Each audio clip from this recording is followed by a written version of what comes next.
Musicians Institute Guitarcraft Program, sponsor of Fox 17 Rock and Review.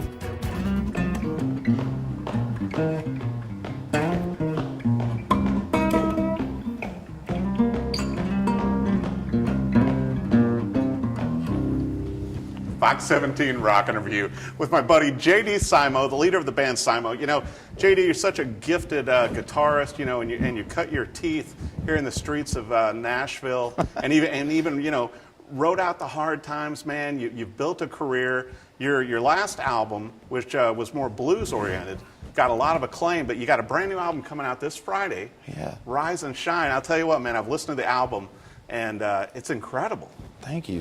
Well, I really appreciate it. You know, so many great tracks. I know that you did use, you know, Red, your favorite Gibson ES335 62 model. Yeah. Pretty heavily on it, huh? Yeah, pretty much. I had a whole bunch of cool stuff in the studio, as you saw, because you visited us when we were making the record.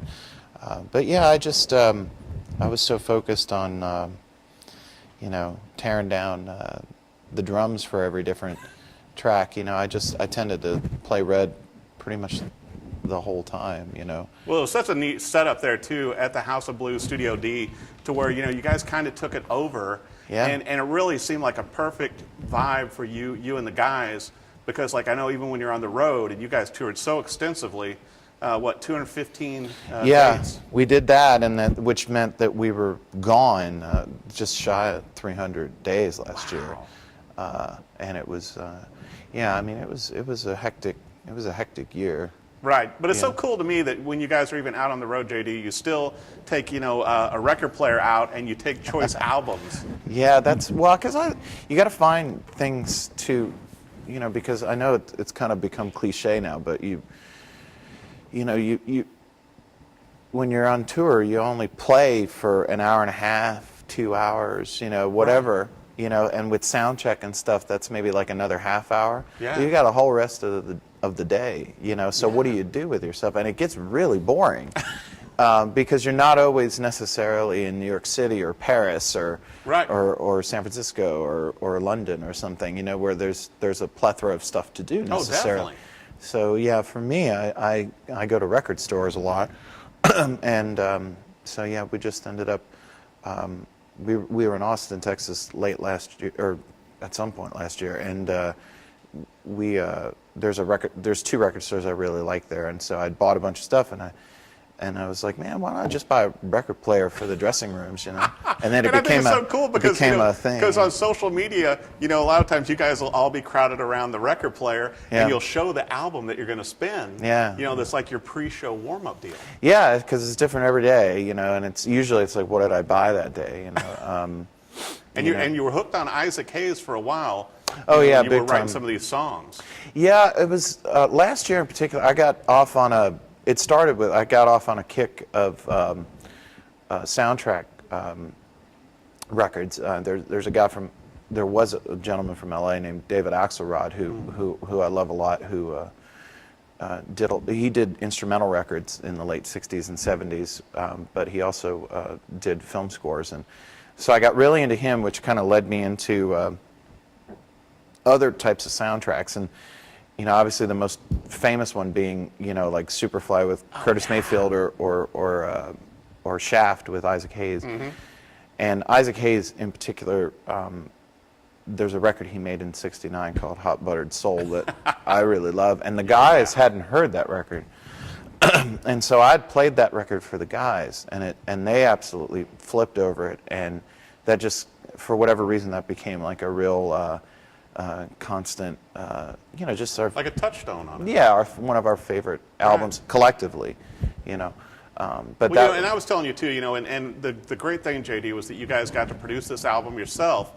But I think listening to the album with Rise and Shine, you guys did a great job to where it's not just the JD show, which, you know, you're an incredible guitarist and a great vocalist, but really, you know, the guys shine as well. You're, you know, with your band members, each of them, you know, with the bass lines, with the percussion, everything. Well, thank you. I tried really hard to make sure that it was that everything was very balanced. I mean, it was when we spent a whole month on pre-production before we moved into the studio. And, right. and that was mostly, I mean, obviously ironing out the material, but coming up with the parts themselves. And so it was really easy then, especially to focus and try and make sure that everything was as methodically kind of put together as it could be parts-wise. Right. Because that and really working with Don too. Yeah, and Don Bates was our engineer for Great the whole. guy. Yeah, and he, I mean, we ran him ragged. I mean, he really, because it was an intense experience. I mean, Probably months a lot and of it months was of that work. you made him get up so early to come in and do the recordings with you guys, right? Yeah, absolutely. Because you guys usually started right around 2 to 3 p.m., right? Yeah. I no matter how hard I try, I'm a nocturnal person who kind of lives on I don't know. I just kind of I feel best kind of in the late hours of the night. Yeah. Well, and you guys would go on to record on this album with some of these tracks on it, JD, till like 6 a.m. in the morning. Oh, I read in some of the stuff to where, at 5:15 a.m. you would hit your best cut. Well, we did one time. Yeah, it was the last thing of the day for us. There's a track on the record called "Be With You," and Love that. Thank you, and we only played it one time. I forget what we'd been working on that whole day, but we'd set up and then cut another track, and then we were going to set up the sounds for "Be With You," and then we were going to start with it the next afternoon. And we just felt like playing it once just for the heck of it. And I remember like we were all ready to leave. Like Alad had his cigarette in his mouth, and yeah, we just played it the one time, and it was like when we got done, I was like, well, that's that, guys. And Elad and Adam are both so gifted, and it's amazing with that track to where it's sort of got that crooning vocals, on that song, and then you come to "I Pray" right after. Man, it's like intense. It starts off soft and then it kicks in. Thanks. Yeah, that was another one take one. "I Pray." That was, I don't remember when we did that in the process, but it was another where it was, like we played it once in the middle of the night, and it was just like, well, there's that, And then there's the flip side of it, which is the track you mentioned already. Meditation, which we did 30 some odd takes of, because it was just, it wasn't like we were screwing up or anything. It was just that I was looking for a specific type of feel, and it took a little coaxing to get it. Well, I think you achieved it. Now, also I took a picture while I was in the studio when you guys were recording, and so I wanted to ask, what effect Michigan, what the frog, with Kermit the Frog, actually has. I think we've got a picture of it to show right now. Oh, geez. Because he was on the door in the studio. Let's see if they can pull it up now. No, they don't. See, but it was like now Kermit travels with you, right? Yeah.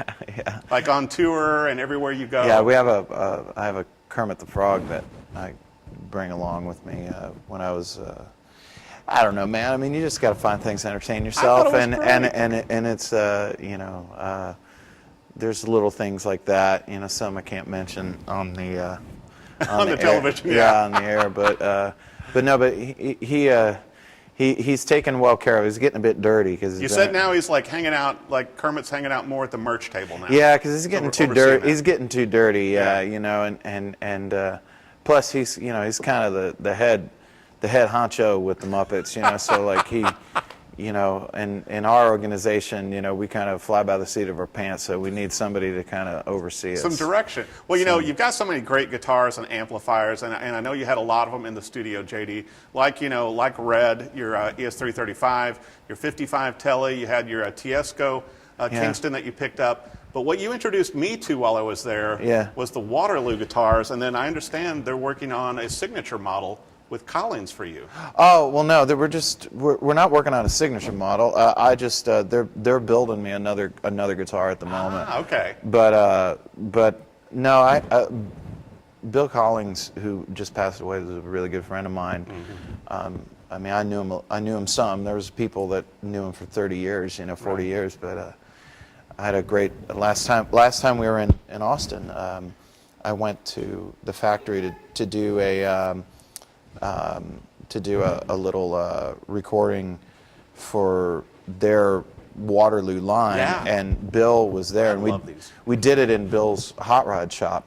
Wow! And Bill came in, and we ended up hanging out forever. And I've really gotten into old cars, and we were crawling around on the floor because he was showing me, because he designed all these suspension systems, and it was so much fun. And I'm an avid reader. I read every day, and he reads. He was an avid reader, and so he actually would send me books he thought I would like from time to time. How great! And but anyway, enough about that. I mean, him and Steve McCreary and my buddy Mark over there are really dear friends, and I came across these, last year when we were on tour, and I love them. They're just a great, LOO type, made in Austin, and I probably play this more than any other instrument. Well, and really. you're very kind, and you handed it to me when we were in the studio, and it's like just an amazing guitar. Thanks, man. Well, are you going to use this when you play with Tommy Emmanuel this next year? Yeah, I am,